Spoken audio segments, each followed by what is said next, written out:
Hi, I'm Dan Schmitt. I do a motorcycle racing TV show, Team Chicago Challenge. My email is teamdan45@gmail.com. My website is teamchicago.tv. I'm at Donald Stevens Center, Rosemont, Illinois for the Muscle Car Corvette show, Corvette National show. I'm going to look around. I'm going to maybe see how they judge some of these Corvettes. Got a whole slew of Corvettes. I hope to talk to someone from Mecum Chevrolet, and of course, I'm going to talk to all my Studebaker friends because the first car I ever drove was a '54 Studebaker with tree and a tree. So I think you'll enjoy this show up on YouTube, and don't forget my email, teamdan45@gmail.com, and I'd love to hear from my audience. We are first going to look at a group of 409 Chevrolets. Here's a lovely '63 Chevy with a 409. The 409 were punched out 348 engines. They had them in Chevrolets from 1961 to 1965. I owned a lovely '63 Chevy, but I only had a 327. As we see the '65 Biscayne, I had a chance to talk to the owner of this car and another 309 owner from Canada. Steve Levnig. And what do you own? 65 409 Biscayne. So what's the last year they put 409s? 65. 65, that's what I thought. Right. Only for half the model year though. Okay. Then the 396 replaced 396, in right. February of 65. Right. Okay, now tell me about yours. What year's yours? Mine's a '66 step-side Chevy pickup with a 409 in it. I wanted something different, so we put something different under the hood. Oh, so you put the engine in the pickup. Yeah. Okay. How I got to mine was my grandfather had a '62 one-ton truck, farm truck. He used to check the dipstick every time he went to start it. Flat deck truck. So you go in, you pop the hood, you pull the dipstick, and I always thought it was a neat engine because of a McDonald's motor in it. Because it had M valve covers, so I always called it the McDonald's truck. So anyway, hence to now, about 5 years ago, I'm building this '66 step-side Chevy pickup, which has the same kind of cab as my grandfather's, 1 ton. I said, pay homage to him. I put a 409 in it. So that's why I did. Right. Very good. So how did you get your car? I bought this car 29 years ago. Okay. From an ad in a paper called Uncle Henry's. It came from northern New Hampshire. And I had it for 15 years collecting parts, and then I did a 5-year body off restoration that I finished actually 15 years ago. So is this a street driver? I mean, you drive it all the time, or go to shows? It's not very streetable. It's got a 410 axle in it, so it's not really a good highway car. But it's a lot of fun. Right.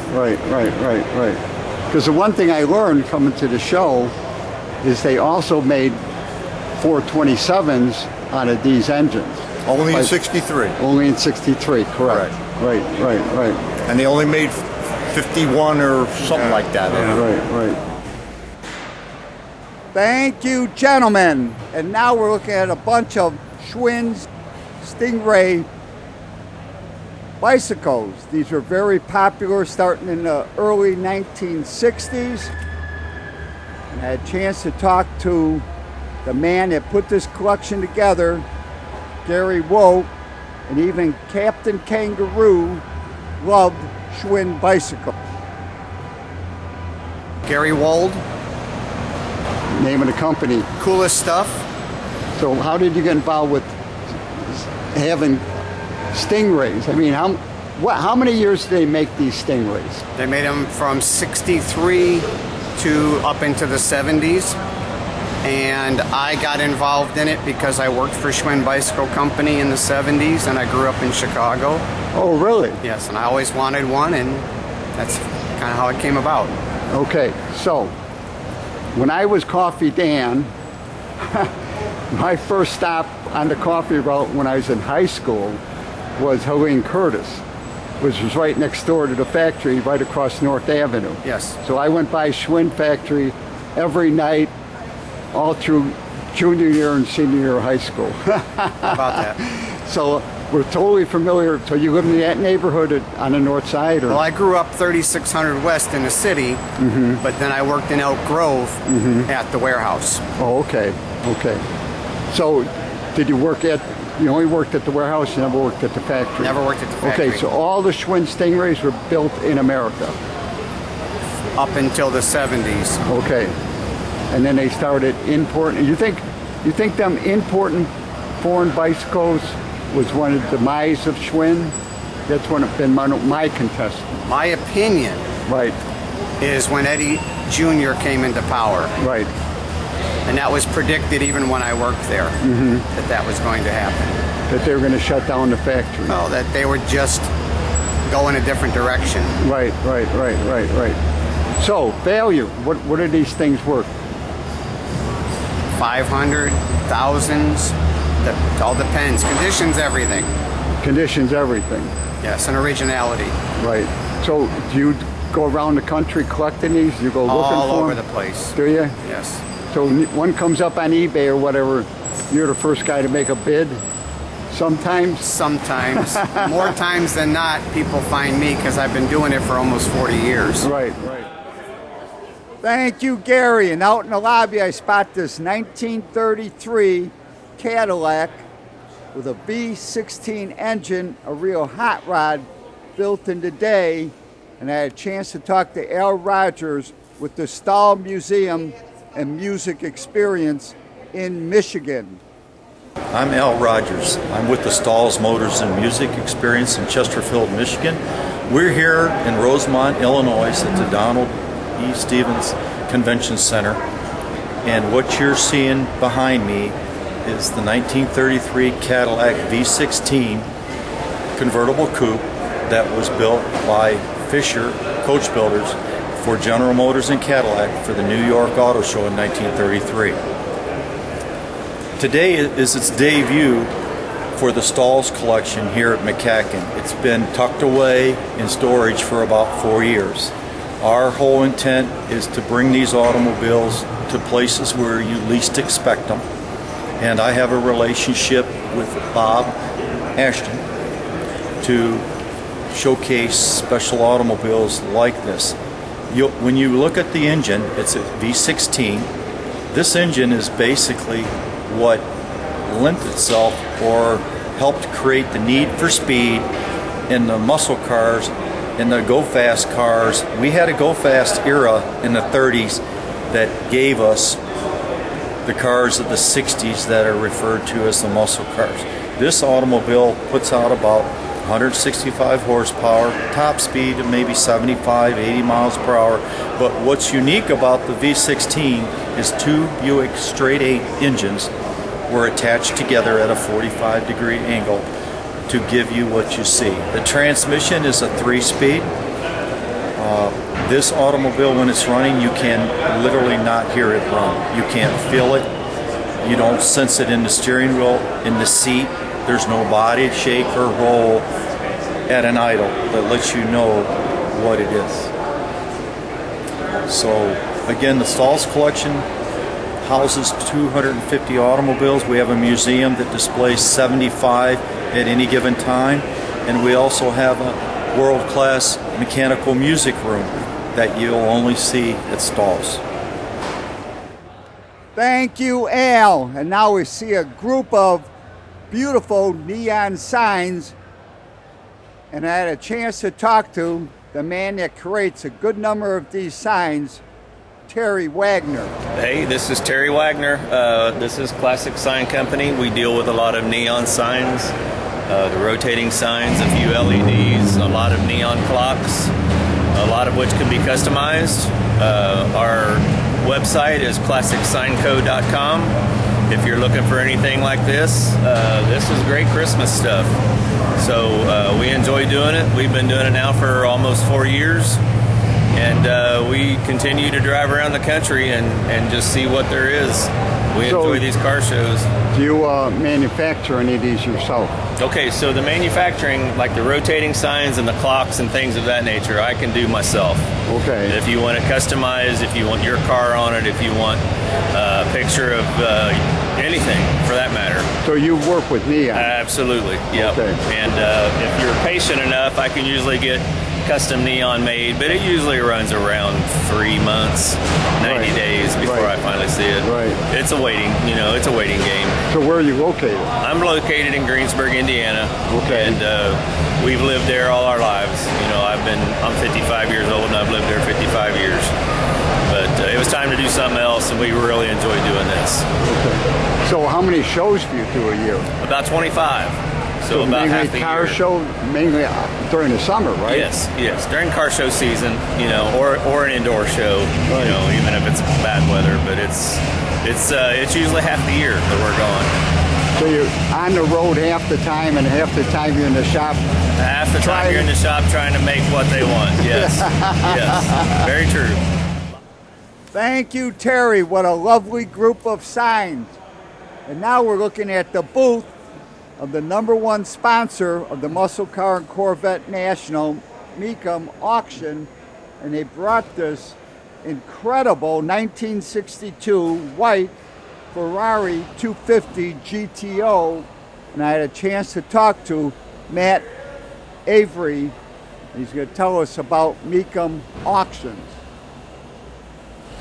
Hey, this is Matt Avery, one of the on-air personalities for Mecum Auctions. We're so excited to be here at the Muscle Car and Corvette Nationals in Rosemont, Illinois, where you can find some of the rarest vehicles on the planet. And here in the Mecum booth, we have some excellent vehicles on display, starting with this 1962 Ferrari 250 GTO, the only one painted from the factory in white of the 36 that were created. And then of course we've got all kinds of other muscle, like a great display of Ford performance with this GT and Shelby and even a Boss 429. And then we have some Chevrolet performance like a Yanko Nova. It's going to be a great time. Make sure you make your plans to come out to the Muscle Car and Corvette Nationals. All right, now I got a question about Sure. Claremont Collection. That's where we met first time. $16 million was taken in. How does that compare to other auctions? Was it? Yeah, so the Claremont Collection was a fabulous auction. It was really exciting to be there and to see the next chapter for all of those wonderful pieces collected. It was a very diverse, unique group. And it was a very passionate group of bidders that came out to acquire those, because Larry Claremont really did have a very unique eye. And so it was a great successful auction this fall, and just one of many great auctions that we hold in the course of a year. Okay, thank you very much. It's always great talking to you. Always great here. Okay. Thanks. Thank you, Matt, as we spot another group of signs and model cars. And I did build a few model cars when I was a kid, and I had a chance to talk to the owner of Model Empire, Alex Gieger. I'm Alex from Model Empire. We're in West Allis, Wisconsin. Been selling signs and model kits and die-casts for 55 years, basically. So, Oh, really? Yeah. So how did you get involved with this? well, the signs were probably in the last 20 years. A good friend of mine got us kind of into it. He was into it. And so one thing led to another, and it kind of helps dress up the booth, so that's why we got into it, So are these screen printed? I would say yes, they are. Yeah, in almost okay. all cases. Okay. Yeah, the screen printed, and most of them are aluminum. The big ones are aluminum. So, but Which help people carry them a little easier. oh yeah, it helps. Yeah, but they're so the signs are pretty popular. A show like this especially. You got all kinds of muscle cars and stuff, so the guys like the signs. So, but we do quite a few other car shows, but. Is that mainly what you do, car shows? Or? We have a shop in West Allis. You have a shop, okay. Yeah, and I don't do as many shows. I kind of do the shows to. It's fun to get out and see the people. Right, right. So that's why it's good to see the people. So what about the models? You sell models, like AMT models and stuff like that? Yeah, I've been selling models since '67. So that, if you figure that out, I was 58 years ago. I was selling model kits. My folks started the business. So I remember when AMT came out. Oh yeah, The first one I bought was a '59 Chevrolet. And it might have been the first one they ever made, just about AMT. Oh yeah, I believe it was. It was AMT SMP at one time. Right. And yeah, those are pretty rare kits at this point to find one of those. So. Thank you, Alex, as we spot this 1958 Studebaker Golden Hawk and a 1958 Packard Hawk. And I had a chance to talk to the executive director of the Studebaker Museum, Patrick Slebonick. I'm Pat Slebonick. I'm the executive director of the Studebaker National Museum. So, Studebakers are made in South Bend, and I do have quite a bit of history because I just did a show at Pioneer Village, and they've got a Studebaker freighter wagon.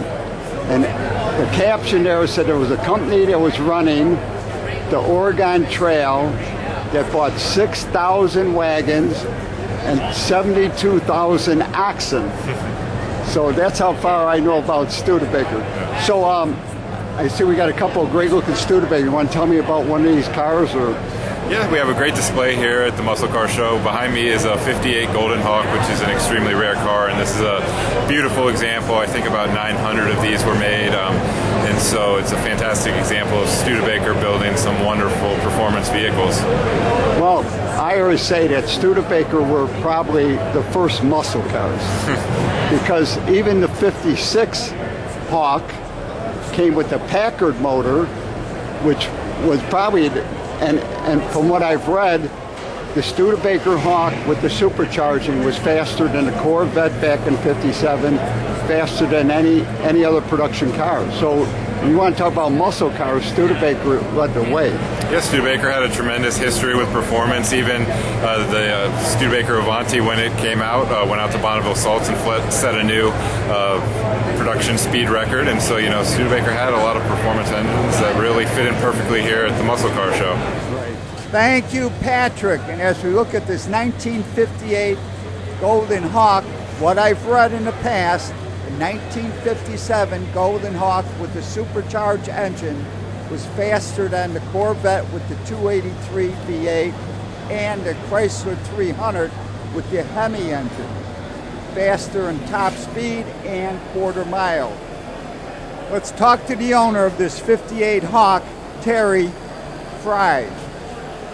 Hi, my name is Terry Frye. I'm from Wisconsin. This is a 1958 Studebaker Golden Hawk. This is number 811 out of 878 built. So it's a pretty rare car. There's a chapter out that we now know there's only about 90 existing 58 Golden Hawks left. So it's pretty interesting to have a car like this. So you guys got a whole community that you communicate with each other? Yes, we have a news group through the Studebaker chapter and exclusive for the different types of cars. Like Avanti has their own group, Golden Hawks do, Silver Hawks do, what should I say, Clark Hawks and Daytonas have their own series of people also. Okay, so is this one supercharged? This car is supercharged. It's a 289 cubic inch engine with a McCulloch supercharger on it. Is that automatic? Automatic in it, power steering, power brakes. Air conditioning, I mean, was this a... It's non-air conditioning. Okay. It has been put on. But Right. Air on it. So how long have you owned it? I've owned it for 2 years, but I was in the market for one for about 5 years, and it took me 2 years to find it. Well, you find it, where'd you find it? I found it in Iowa, but it was actually from New York originally. It was in New York most of its life, and then down to Georgia, then to Iowa, and now into Wisconsin. So Iowa isn't so far No. from Wisconsin. Because it was in Iowa, I was able to drive down to Iowa. Right. Was it running when you got it? Yes, it's a running driving car. So what have you done since you've owned it? Just pretty much tune it up, put new tires on it, clean it up. It needs some work to be done on it, but it's a nice car. Are you the type of guy to do your own work? Pardon me? Do you do your own work on the Yes, car? I do my own work. I paint cars. Right. I don't do upholstery, but I rebuild engines on the side just for myself. Right. So, how many other cars do you own? You own any other Studebaker? Yes, I own a 1936 Studebaker Dictator Coupe, one of 12 known to exist. I also own a 1938 Coupe Express. I think there's 136, 37, 8, 9 Coupe Express. So I own one of those also. Thank you, Terry. As we look at this 1958 Packard Hawk, Jim Pepper is going to give us a little history of Studebaker and Packard working together in the 1950s.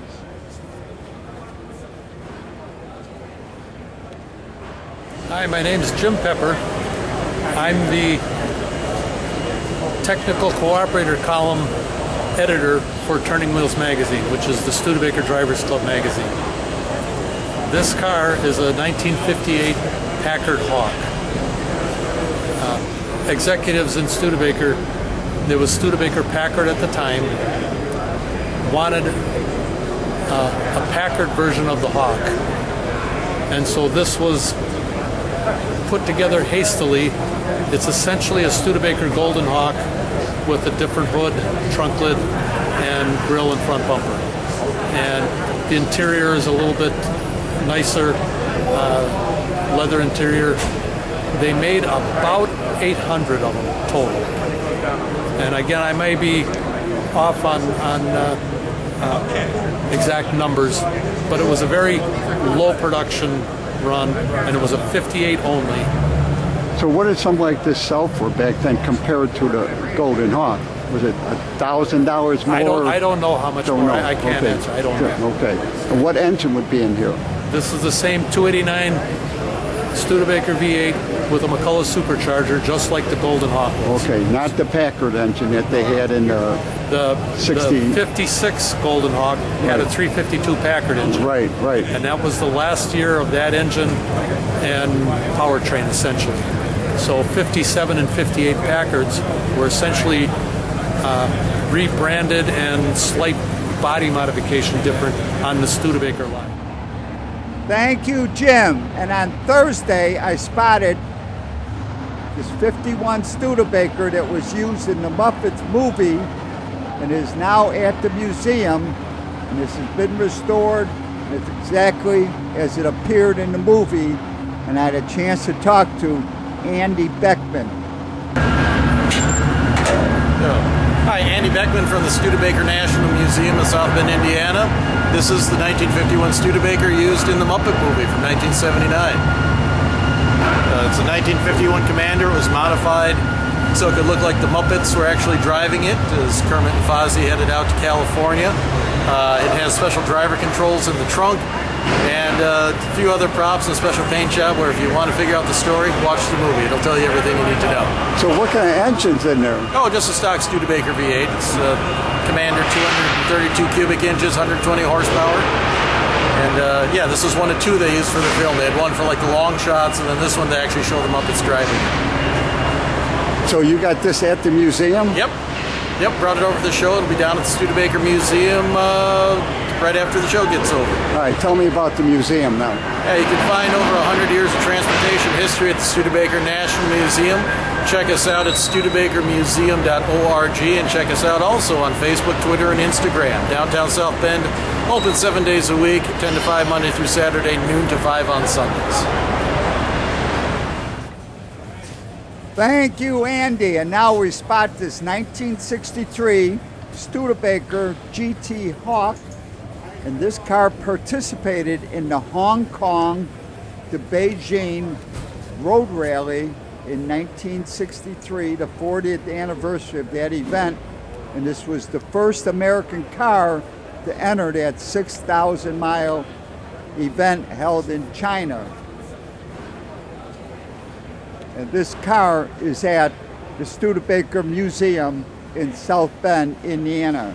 As we see this slew of Pontiac 2+2. These were luxurious Pontiacs with 421 engines, heavy-duty front suspension, dual exhaust, and unique interior trim. And I should point out I also did buy a Pontiac in 1974. I bought the Grand Am, which I thought was one of the greatest Pontiacs ever made. And of course, this is the Muscle Car and Corvette National, and there was a great number of Corvettes here. I could have done an entire show just talking to the different owners of these Corvettes. It was a great day in Rosemont, and I had a great time looking at these great cars, talking to great people, and learning quite a bit about wonderful automobiles. For more information on Muscle Car and Corvette National, go to mcacn.com. mcacn.com for more info, and make plans to join us next year, the weekend before Thanksgiving.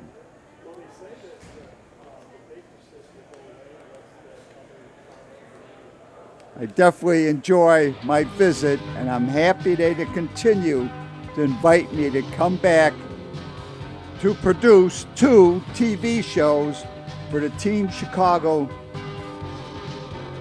Network and 2 great clips for YouTube. Contact me, and I'd love to hear from my audience. It's teamdan45@gmail.com. Remember, you can always search on YouTube with Dan Schmitt Motorcycle Racing for great motorcycle racing action. Dan Schmitt Politics to learn what makes America great.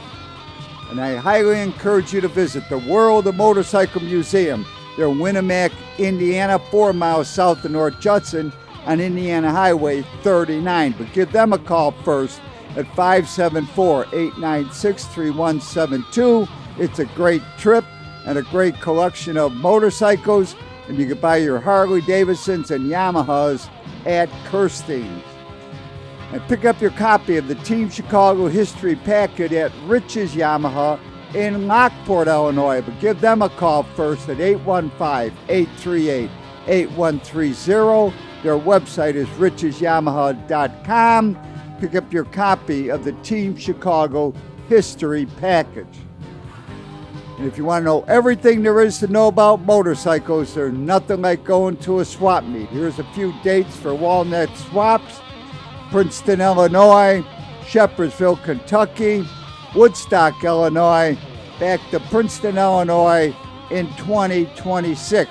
Remember, walnutswap.com, walnutswap.com.